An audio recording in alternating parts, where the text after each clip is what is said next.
வணக்கம். அன்பான சொந்தங்கள் எல்லாருக்குமே அஸ்வஸ்ம டிரெக்ட்டா நம்ம விஷயத்துக்குள்ள வரலாம். ஜனவரி மாத கொடுப்பனவு எப்போ? அப்படிங்கிற மாதிரியான கேள்வி எல்லாருக்குமே வந்திருக்கும். டிசம்பர் மாதத்த பொறுத்தவரைக்கும், டிசம்பர் மாதத்துல 10ஆம் திகதி அளவுல உங்க எல்லாருக்குமே வங்கியில கணக்கு வைக்கப்பட்டிருந்தது உங்களுடைய பணத்தொகை.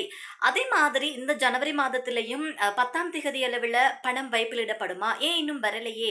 இன்னைக்கு 13ஆம் திகதி வந்துருச்சு. அடுத்து பொங்கல் ஸ்டார்ட் ஆக போகுது.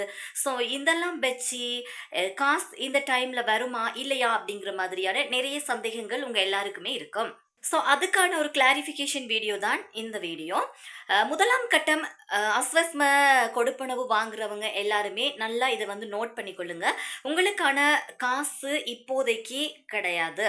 19ஆம் திகதிக்கு பிறகு தான் உங்களுக்கு காசு வைப்பிலிடப்படும் அப்படிங்கிற மாதிரி சொல்லியிருந்தாங்க. ரீசன் என்ன அப்படின்னு சொன்னா, 11ஆம் மாசம் அளவிலேயே உங்களுடைய மேல் புதுப்பித்தல் ஸ்டார்ட் பண்ணப்பட்டிருந்துச்சு. தவிர்க்க முடியாத சில காரணத்தால இயற்கை அனர்த்தம் அதோட சீற்றம் காரணமா இலங்கையில பல பகுதிகள் பாதிப்புக்குள்ளாகி இப்பதான் கொஞ்சம் கொஞ்சமா மீண்டெழுது. சோ இத அடிப்படையா வச்சு என்ன பண்ணினாங்கன்னா, மேல் புதுப்பித்தலுக்கான கால அவகாசத்தை நீடிச்சு டிசம்பர் 30 அண்ட் இயர் எண்ட் வரைக்கும் 31 இது வரைக்குமே நீங்க வந்து விண்ணப்பங்களை சமர்ப்பிக்கலாம் அப்படிங்கிற மாதிரி சொல்லியிருந்தாங்க. சோ இந்த மீள் புதுப்பித்தல செய்ய தவறுற பட்சத்துல, அப்படி செய்ய தவறுறவங்களுக்கு ஜனவரி மாதத்திலிருந்து அதுக்கான கொடுப்பனவு வழங்கப்பட மாட்டாது அப்படிங்கிறதான ஒரு விஷயம் முன்னாடியே நமக்கு வந்து சொல்லப்பட்டிருந்த ஒரு விஷயம் தான்.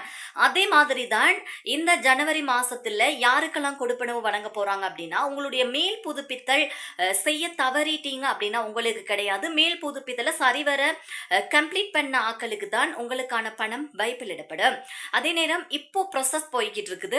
ஒரு சில பிரதேச செயலகங்களை பொறுத்த வரைக்குமே வெள்ளம் அங்க இருக்கிறதுக்கு வந்து சில அசௌகரியங்கள் இயற்கை சீற்றம் காரணமா வேறு இடத்துக்கு மாற்றீடும் செய்யப்பட்டிருக்குது. இடமாற்றம் செய்யப்பட்டிருக்க சந்தர்ப்பத்துல கொஞ்சம் தங்களுடைய வேலைகளை பொறுத்து கொஞ்சம் டிலேயா தான் எல்லாருமே செய்யக்கூடிய ஒரு சந்தர்ப்பம் இப்ப இருக்குது. எனவே பிரதேச செயலகத்தினூடாக உங்களுடைய விடயங்கள் அங்கு அனுப்பப்பட்டு சரிபார்க்கப்பட்டு அத எல்லாமே ஓகே அப்படின்னு சொல்லி ஃபைனல் பண்ணதுக்கு பிறகுதான் முதலாம் கட்டத்தினருக்கு பணம் வைப்பிலிடப்படும் அப்படிங்கிறத நீங்க மறந்துடக்கூடாது.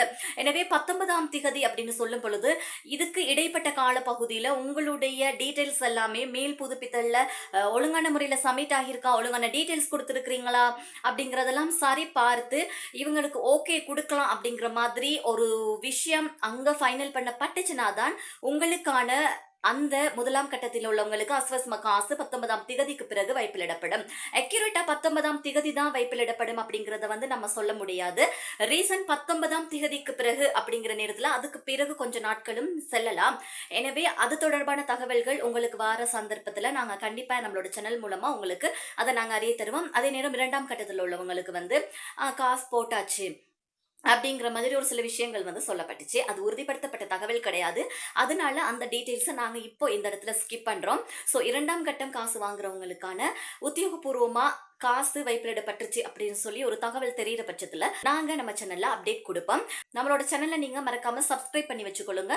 உடனுக்குடன் ஆஸ்பஸ்ம சம்பந்தமான புதிய டீட்டெயில்ஸ் வந்து நீங்க பெற்றுக்கொள்ளக்கூடியதா இருக்கும். நன்றி.